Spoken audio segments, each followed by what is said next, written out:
Ezekiel saw the wheel. This is the wheel he said he saw. These are unidentified flying objects that people say they are seeing now. Are they proof that we are being visited by civilizations from other stars? Or just what are they? The United States Air Force began an investigation of this high strangeness in a search for the truth. What you are about to see is part of that 20-year search.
That's it. That's it. I saw them, and all I wanted to do was get to a phone. You believe me, don't you, Captain? You know, I've read about UFOs, I've heard about them, I've never seen one myself. It's too bad you didn't have film in that camera. Well, I thought I bought some of the BX before I checked out. Pete? Lieutenant Staley, Sergeant Pete Cochran. Lieutenant? Pete, I want to crank out a priority Twix to Wright Pat, Project Blue Book. Yes, sir. Lieutenant, now let's get all of our ducks in a row. Now, you checked out of Stead yesterday evening? I just finished survival school. I was reporting to Colby Air Force Base with a delay en route in Los Angeles. My wife lives there. She works in admissions at UCLA. Now, you want to fill this out, name, rank, serial, the usual? I still can't get it out of my mind. That machine, whatever it was.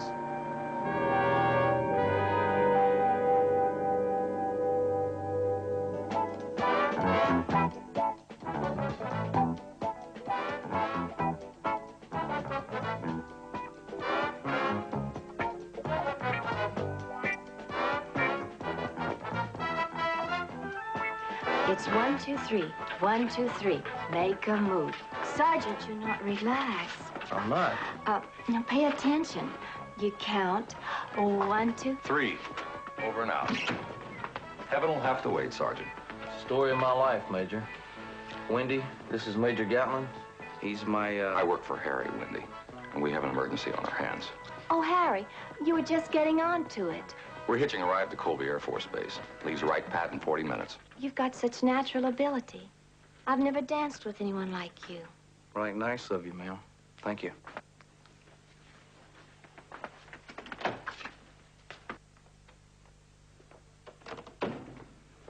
much do these lessons cost you, Harry? Well, I get a special rate because I passed the entrance exam. It's $150 for 8 lessons. You heard what she said. I got natural ability. Oh, Mr. Keller, you have such natural ability. I've never danced with anyone like you.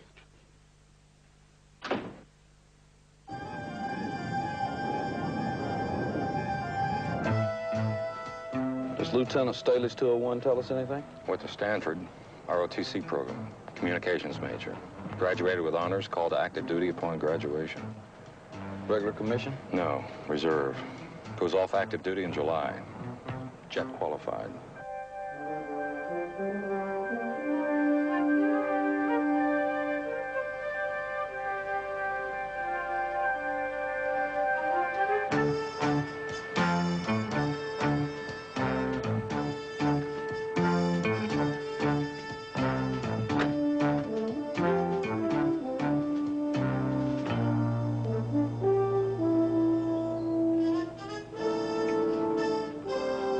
Plenty more, Daddy. Oh, no. No, thanks, honey. That's enough. I keep telling my patients to ease off on caffeine. I ought to follow my own advice.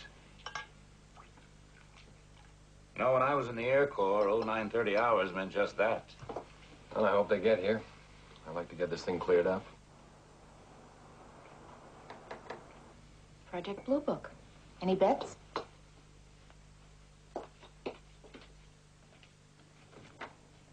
Hello.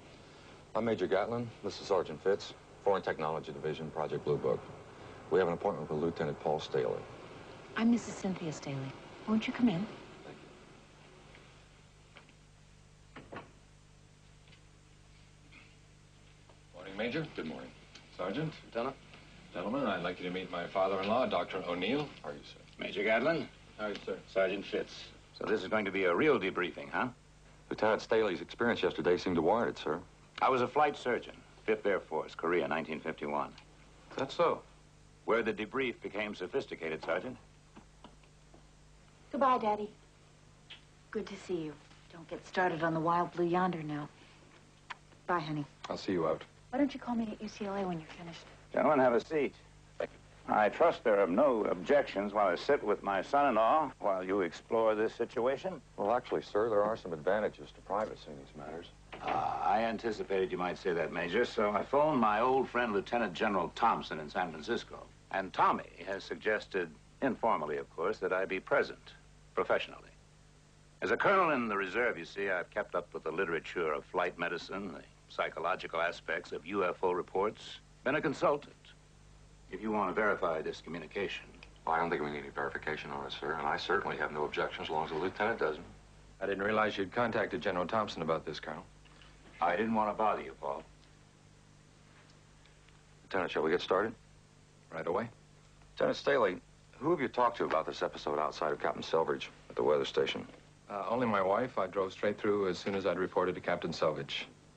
Cynthia was asleep, but she got up, made me something to eat, and, well, we talked for hours about that, about the survival school, but yes, I told her everything. You haven't talked to anyone else? No, sir. The communication from ATIC was very explicit. No one else, not even Colonel O'Neill. Curious as I am, of course. When Paul phoned me to say he'd arrived home, he did say he had had an encounter, but that was all. You can appreciate my interest, personally and professionally. Just turn the recorder on. Yes, sir. Recording, sir. An interview with First Lieutenant Paul Staley, serial 570-148385. 0945 hours, May 20, Los Angeles, California.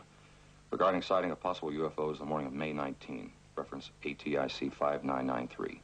Presenter Lieutenant Paul Staley, Dr. O'Neill, Colonel, Air Force Reserve, Sergeant Harry Fitz, Major J. Gatlin. Before we start, Major, what is the disposition of these tapes as far as Project Blue Book is concerned? Those tapes are for Air Force files only, Colonel. Very good. Lieutenant, the Gold Bar teletype stated you checked out of Stead immediately after your group had completed its survival course. Is that correct? Yes, sir. I was in a hurry to check out and get home. I don't know what the others did. I figured there's no point in sticking around. I had a car. I figured I could stop by the side of the road any time if I got tired, so I packed my bags.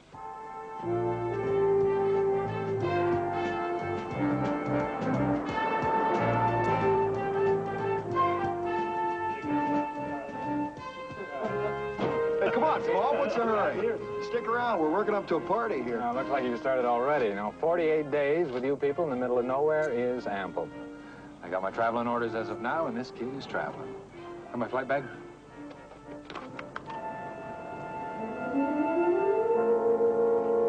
Lieutenant Staley, Major Burnham strongly recommends that all the men who graduated with him drink to their outstanding record of less than 8% washouts.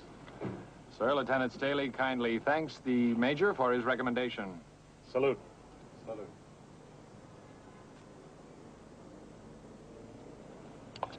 See y'all somewhere, you guys. If I can survive this course in this bunch, I can survive anything. Nice guy. And a bright guy. Why would he want to be a civilian?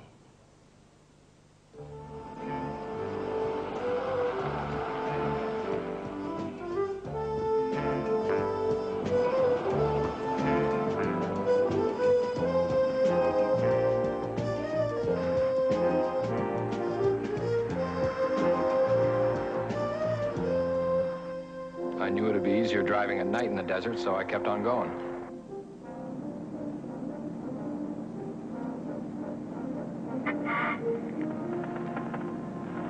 But it finally caught up with me, I guess. Road hypnosis or just being tired. And with that, we bring a close to our evening's broadcast. KKAC, signing off at 3 a.m. Mountain Standard Time.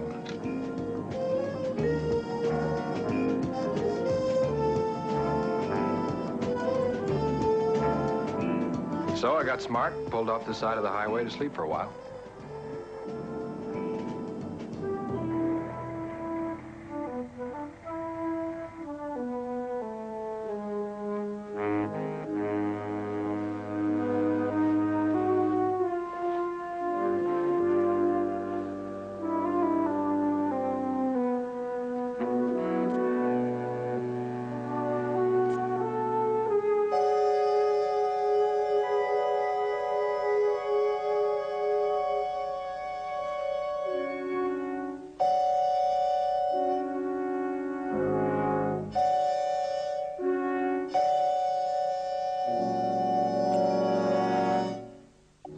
Up about 06:25, I checked my watch. I was stiff, of course, but I'd had a good sleep considering. I just wanted to get somewhere to wash, have breakfast. I was doing 55 or 60, I guess. Any other cars on the road? Last couple hours that night, didn't see one car. Next morning, definitely not. I remember I was going around this big curve when all of a sudden the engine quit. The radio went off, too. The whole electrical system went dead. I knew I wasn't out of gas. I coasted to a stop, and I was trying to get it started again. I was just getting out to look under the hood when I saw them.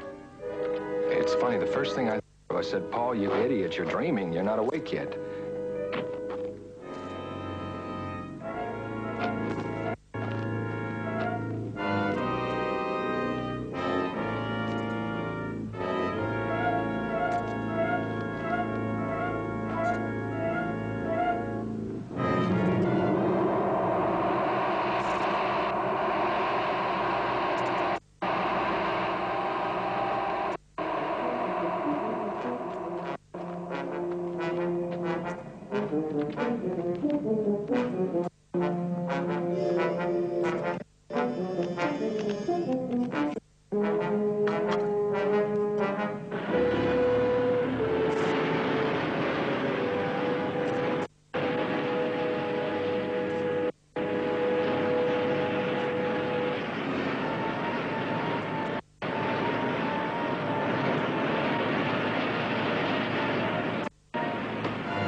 and the engine kicked right over.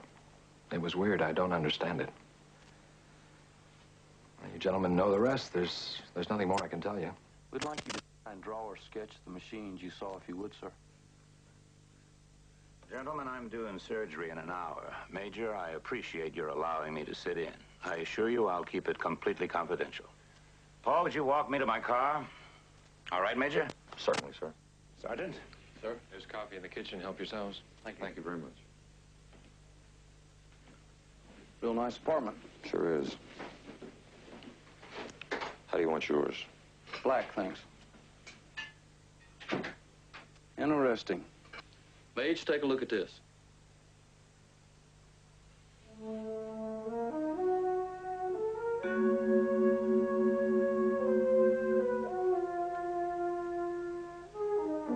Paul, I hate to talk to you like a father-in-law. Forget it. We both appreciate everything you've done. I know you're considering leaving the Air Force, just as I strongly recommend that you do not.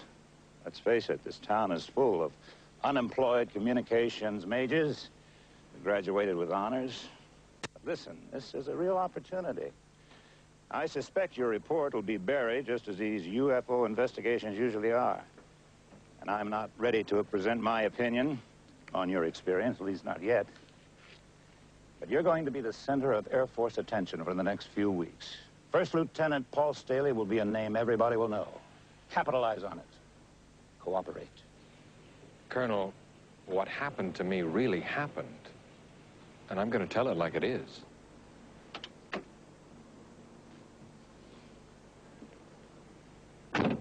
Play your cards right. Use this. You'd be surprised, Paul, how far it may take you. Who knows, maybe you'll find the Air Force is a full-time career for you after all. I've got a good chance at a job in Denver. Have you accepted yet?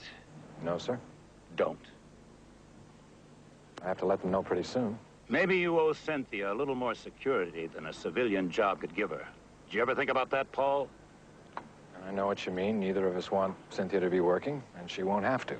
But look, first, I'm reporting what I saw, no more and no less. And second, a great many people have seen UFOs, and what good has it done them? Why do you suppose they'd fly a major out here? Why clamp this lid of secrecy on you?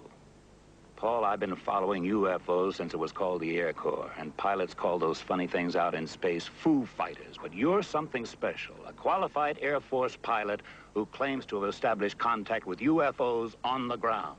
Do you realize that? You're unique, Lieutenant.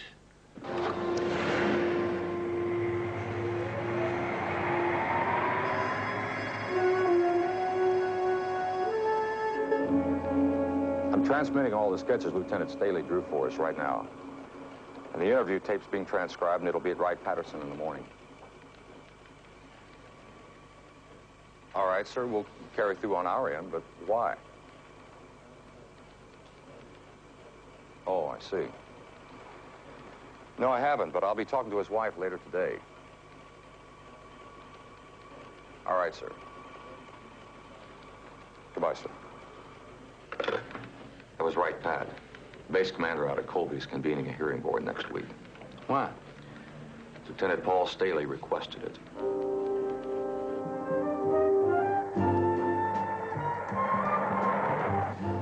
These sketches Staley made, anything strike you wrong about them? Nothing that's wrong, like a zillion others we've seen. How come the top view? You lost me, Major. Lieutenant Staley was specific. He walked up close to within 50 yards, he said. Then they flew directly over his head. Staley didn't give us any view of the undersides of the machines. No, sir, he didn't. How did he know what they looked like from the top?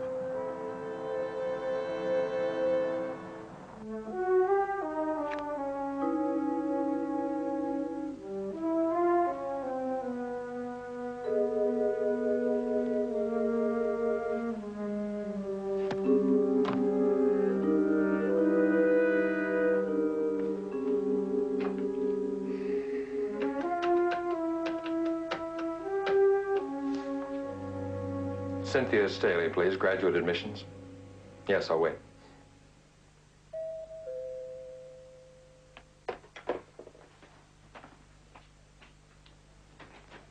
Yes. Lieutenant Paul Staley, please. I'm Lieutenant Staley.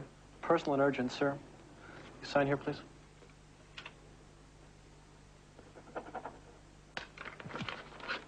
Thank you. Thank you, sir.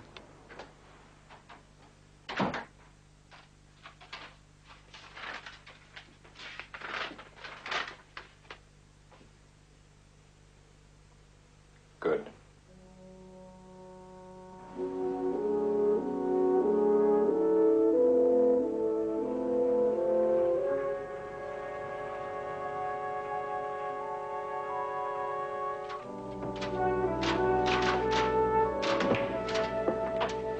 Oh, yes, sir. May I help you? Mrs. Staley busy? Well, her door was closed when I came in from duplicating. Let me buzz. There's a gentleman here to see you. Can I ask your name, please? Mr. Staley. Mr. Staley. Yes, ma'am. You can go right on in, sir. Thank you. Hi. I know I'm a bit early. I thought maybe we... I didn't know you wanted to talk to Mrs. Staley, sir. We're even, Lieutenant. We didn't know you asked for a hearing board. I thought you did know. How? When you didn't request it till today? After Sergeant Fitz and I left? Well, I'm sure you know why I wanted the board. You gentlemen have investigated a number of UFO sightings. We have. I'm sure you know how the majority of people feel when they read about these things. They think anyone who reports seeing a flying saucer is some kind of nut. First off, Lieutenant, we're not the majority. And we do not believe that all individuals who have sightings are oddballs. I don't want Cynthia to have to answer the usual questions. Does your husband hallucinate? Does he take drugs? Does he lie? You probably want to know if our sex life is satisfactory, too. Lieutenant, you related an extraordinary experience to Captain Selvage over at Gold Bar. Now, we may never be able to prove that you saw what you did, but we sure cannot prove you didn't. You were there. We weren't. Now, we're going to dig into it and make sure that no one's trying to make a fool out of you. Maybe it's gone beyond that already. Maybe I already am.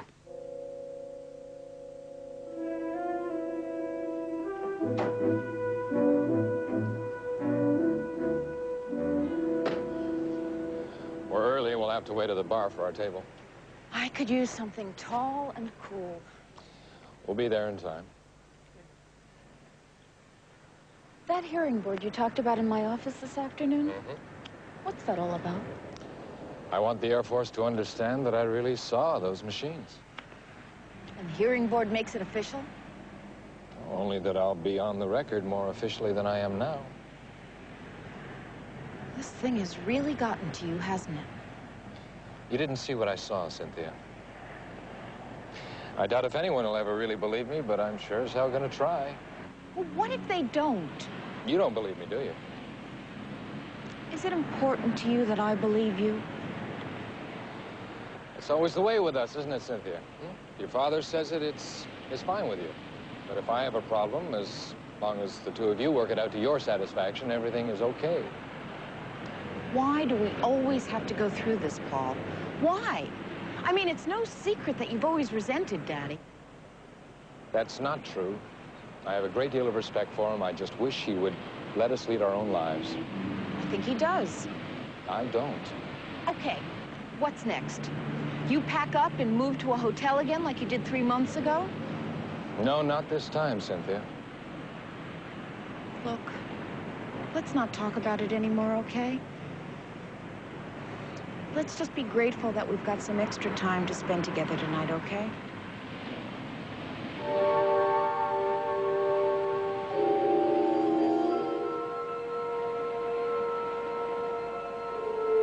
I saw those things. Nothing will ever change that.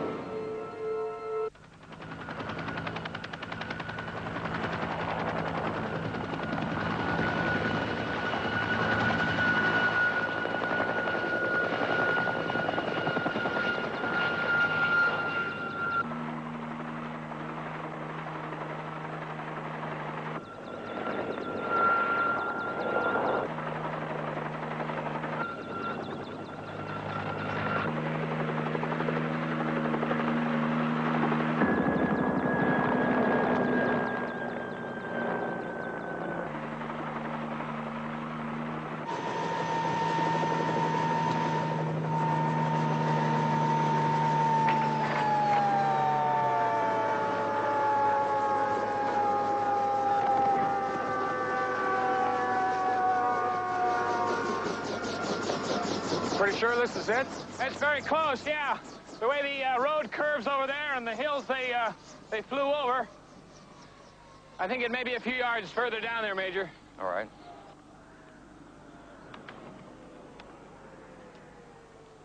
Did you mark anything or leave a pile of rocks or anything to mark the sighting? Major, I've never been instructed on what to do in case I ran into a UFO squadron. And I didn't take any pictures either. I already told you that. I couldn't. There. They were sitting right there. And the indentation from the landing gear should be right in this area.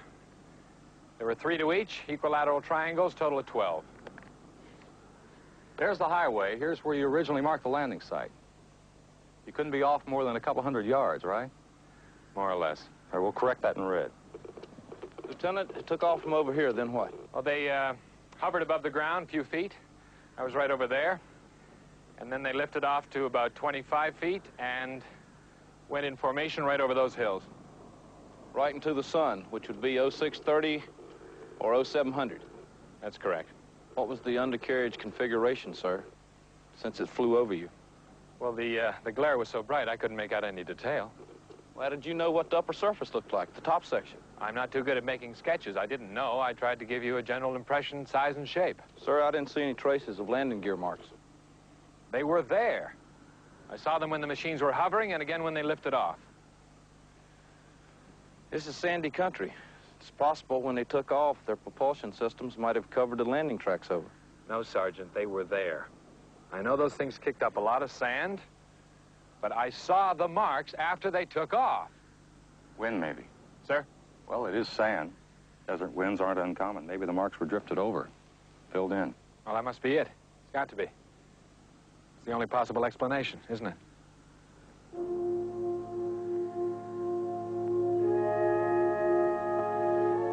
Yeah, I know. No physical evidence. No fuel residue, no piece of hardware, nothing. How am I ever going to prove this? What more can I tell you? He completed the course in excellent physical condition, mentally alert. He's one of the best young officers I've ever trained.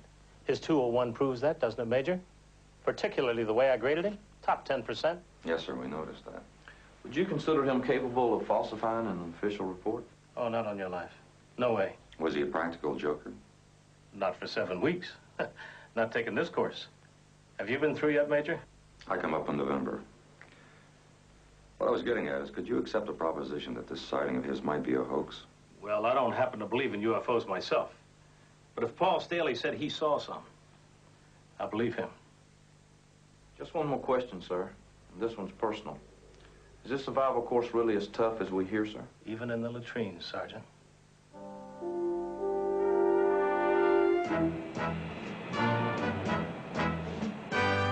Psychological tests. Complete exposure of your background file, which, as you know, is strictly your business in the military complex. Yes, sir, I've considered all that. All right. Here's the list of the people on your hearing board. Any objections? There's possibly one name. Dr. O'Neill. Yes, sir, he's my father-in-law. We know that. Well, do you consider that proper? You tell us. Well, if his presence will in any way affect the outcome of the hearing, no, sir, I don't consider it proper. Well, we've never made use of Dr. O'Neill's expertise here on this base, but his name came up in normal rotation, and he comes to us highly recommended. But I repeat, if you have any objections, we'll replace him.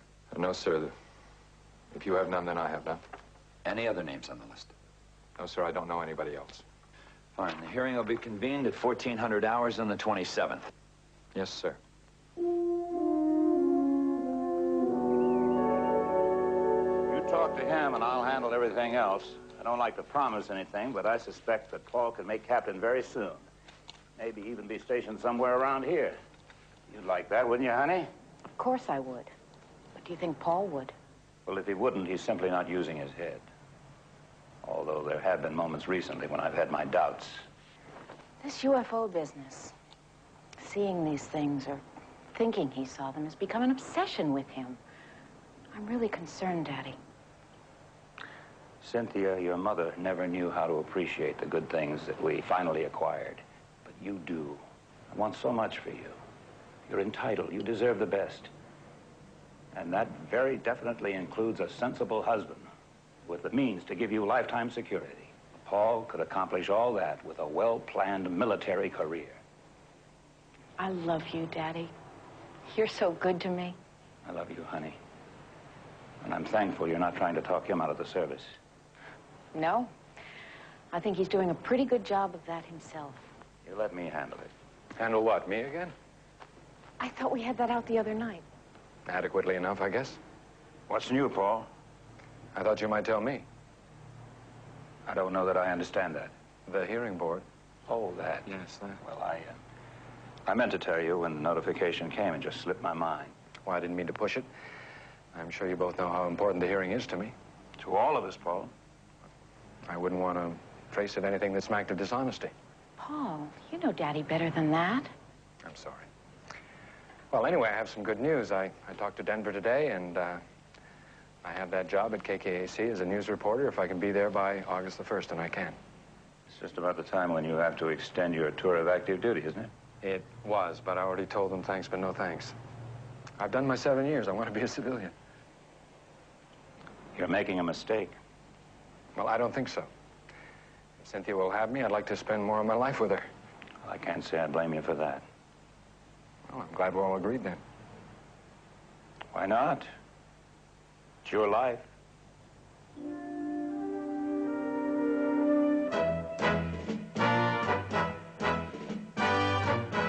I know we've almost concluded this rather lengthy hearing, but I also know we've been here for 4 hours, and I wonder if a short break might not be in order. Colonel, I believe my evaluation is all that remains, and I assure you it'll be brief. In fairness to Lieutenant Staley, who has certainly been subjected to a great deal of personal strain, I feel we should continue. Just for a few minutes. Very well, Dr. O'Neill.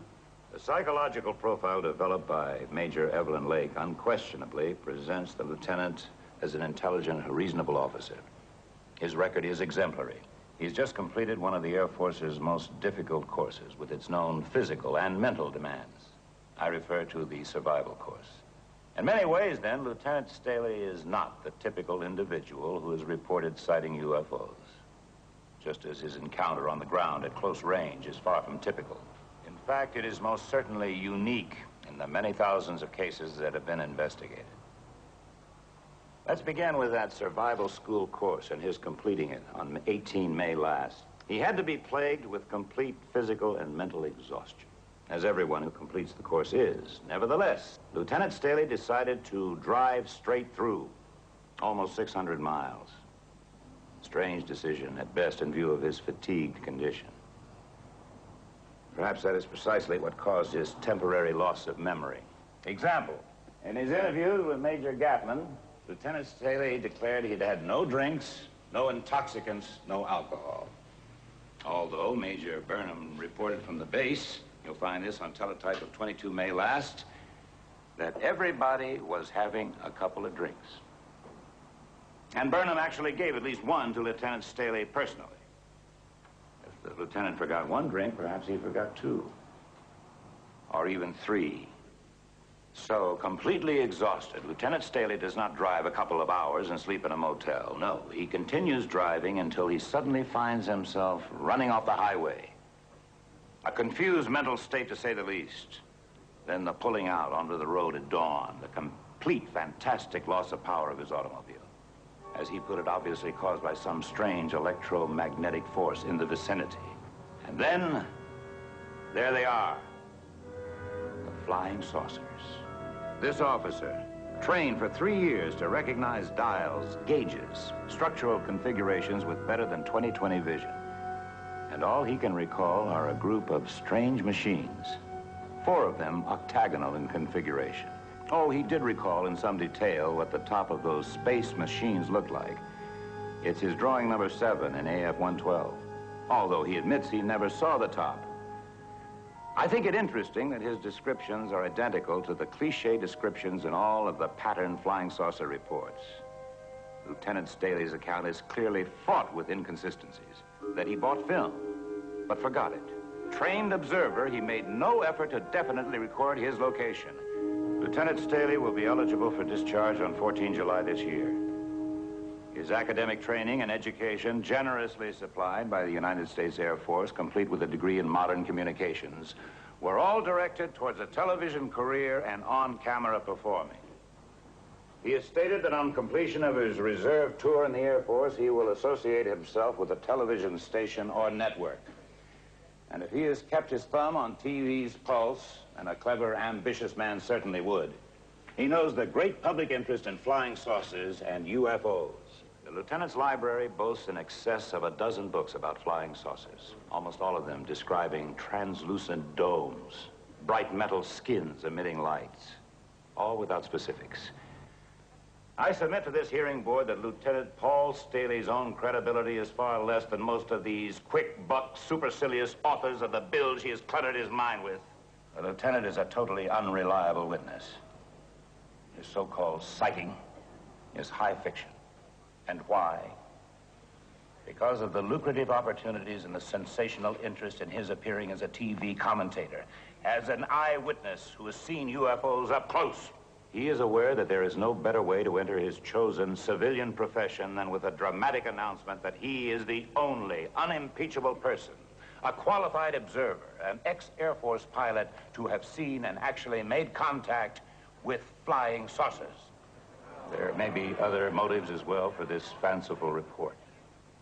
I am fully aware of the obvious, crass commercial motives. I'm sure you are too.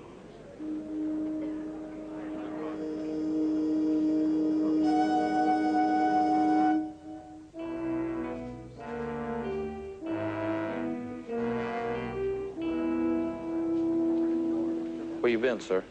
Made a couple of phone calls, and I made a couple more. Didn't take them long to reach a determination. What other conclusion could they possibly have reached?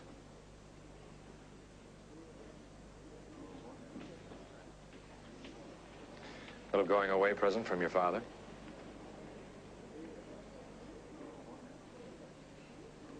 I'm sorry. Are you really? Paul, how am I supposed to take that? How do you want to take that? What's all this business about Daddy? He couldn't have had anything to do with the outcome. Well, you ask him to tell you about it some rainy night. He's very good at war stories. I've had about enough of them, but you were raised on them. Paul, I wish you'd stop talking in circles. Well, we've been heading in this direction for quite some time, haven't we, Cynthia? Now's as good a time as any. From here on in, who's it going to be, me or your father? This is neither the time nor the place to discuss this. This is the precise time and the precise place to discuss it. You're serious, aren't you? All right. If you were faced with a choice, how would you make it? I was in that hearing room today, and I made it. Well, I can't, and I don't see any reason why I should have to. We just have to talk about this. It all got said in there.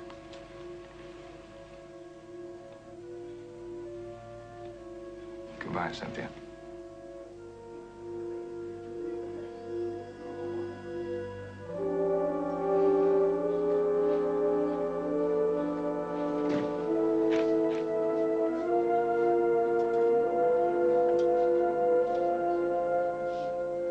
Be right back. Take it to him, Major. Doctor? Major? They ought to give you the Academy Award for your performance in there. Take it easy, Major Gatlin. Like you did with Staley? You've got about as much objectivity as a shark with an empty stomach. Easy, Major.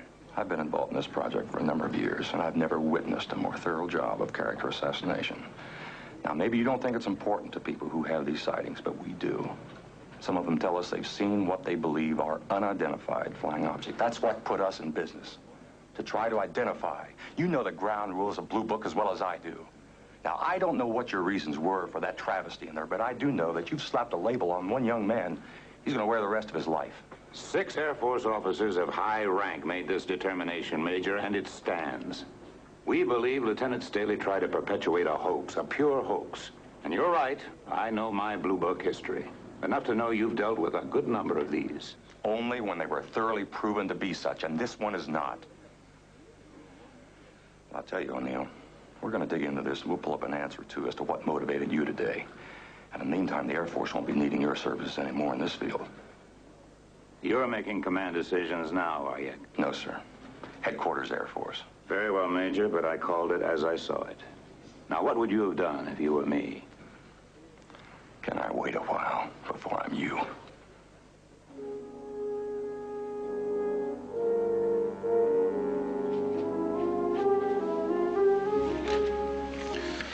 Well, sir, how do we put it down? What it really is. A true unknown.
Damn fool. Nobody'd believe you anyway.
it.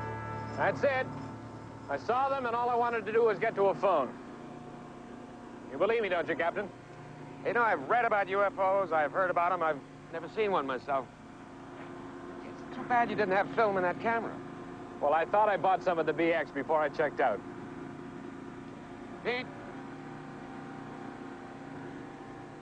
Lieutenant Staley, Sergeant Pete Cochran. Lieutenant? Pete, I want to crank out a priority Twix to Right Pat, Project Blue Book. Yes, sir. Lieutenant, now let's get all of our ducks in a row. Now, you checked out of Stead yesterday evening? I just finished survival school. I was reporting to Colby Air Force Base with a delay en route in Los Angeles. My wife lives there. She works in admissions at UCLA. Now, you want to fill this out, name, rank, serial, the usual?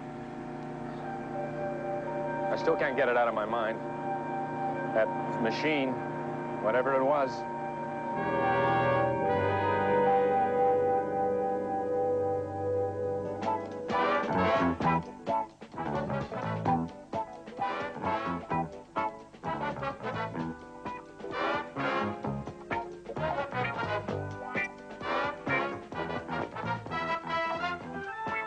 It's 1, 2, 3. 1, 2, 3. Make a move. Sergeant, you're not relaxed. I'm not. Now pay attention. You count 1, 2, 3. Over and out. Heaven will have to wait, Sergeant. Story of my life, Major. Wendy, this is Major Gatlin. He's my, I work for Harry, Wendy, and we have an emergency on our hands. Oh, Harry, you were just getting on to it. We're hitching a ride to Colby Air Force Base. Leaves Right Pat in 40 minutes. You've got such natural ability. I've never danced with anyone like you. Right, nice of you, ma'am. Thank you.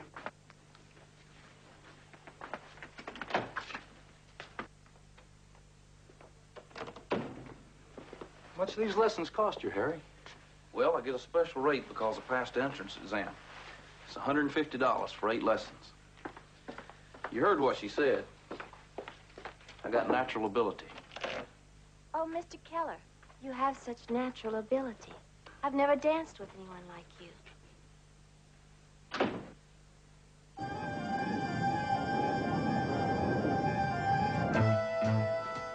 Does Lieutenant Staley's 201 tell us anything? Went to Stanford, ROTC program, communications major.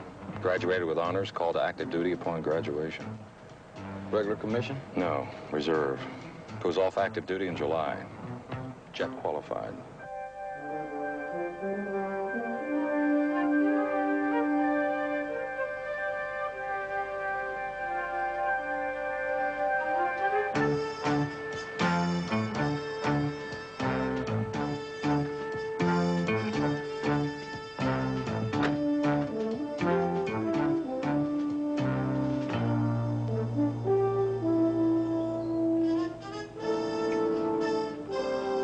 Plenty more, Daddy. Oh, no. No, thanks, honey. That's enough. I keep telling my patients to ease off on caffeine. I ought to follow my own advice. You know, when I was in the Air Corps, 0930 hours meant just that. Well, I hope they get here. I'd like to get this thing cleared up. Project Blue Book. Any bets?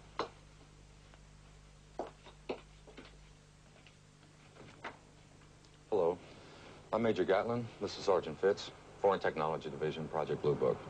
We have an appointment with Lieutenant Paul Staley. I'm Mrs. Cynthia Staley. Won't you come in?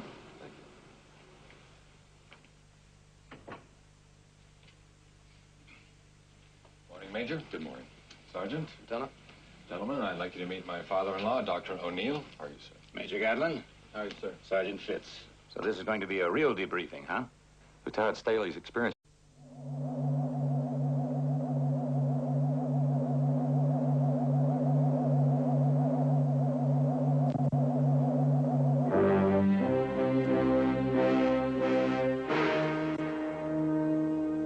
Ezekiel saw the wheel.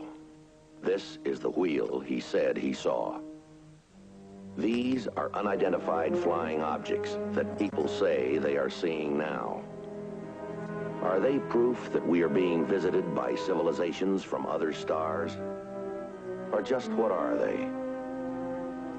The United States Air Force began an investigation of this high strangeness in a search for the truth. What you are about to see is part of that 20-year search.